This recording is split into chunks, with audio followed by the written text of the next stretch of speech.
Hey guys, Richard and Nikki here from Harcourts 23, and we just wanted to catch up about some of the recent amendments to the CCCFA. Nikki, what are you seeing? What we're seeing is the banks are slightly more relaxed when it comes to looking at expenses and bank statements, which is really making my job a little easier. We're getting a few more approvals, through them, and like extra payments. The banks, if you give a good explanation, they're not looking at those. So it's making my job a lot easier. We're getting a better approval rate at the moment. So what sort of examples have you seen in the past where you have had the banks look at the statements and things differently?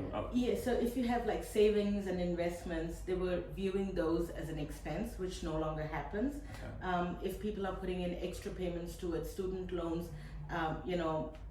those are looked at, those obvious expenses are looked at slightly more relaxed by the banks. So allowing people to sort of reshuffle what they're doing. Yeah, it increases their affordability as such, yeah. And what impact do you expect that will have in the marketplace? So the impact it'll have is that you'll see a better return in terms of the approval rates that the banks are getting. The affordability for the client increases because of this evaluation and the way banks are assessing as such, yeah. Okay. And what would your recommendation be to people that are looking to buy or sell in the current market?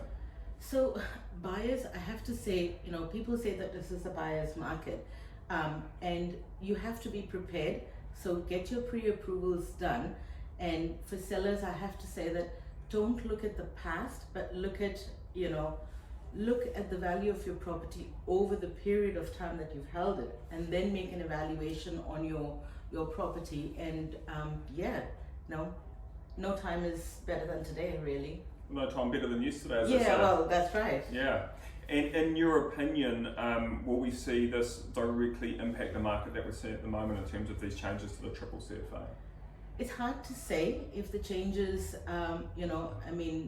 it's really hard to say because that's a difficult one. But what I can say is that be prepared. If you're in the market, you've got to be prepared to go and buy that house because the right house is just around the corner. See your mortgage advisor, get a pre-approval, talk to your realtor, keep in touch, and just get out there and do it, yeah, right? Just get out there and do it. Exactly, yeah. And I think that my key take-up from that would be that if you were trying to get an approval earlier in the year, now might just be the right time to get that re-evaluated and to go into a market that is very good for buyers at the moment. Thanks for coming in.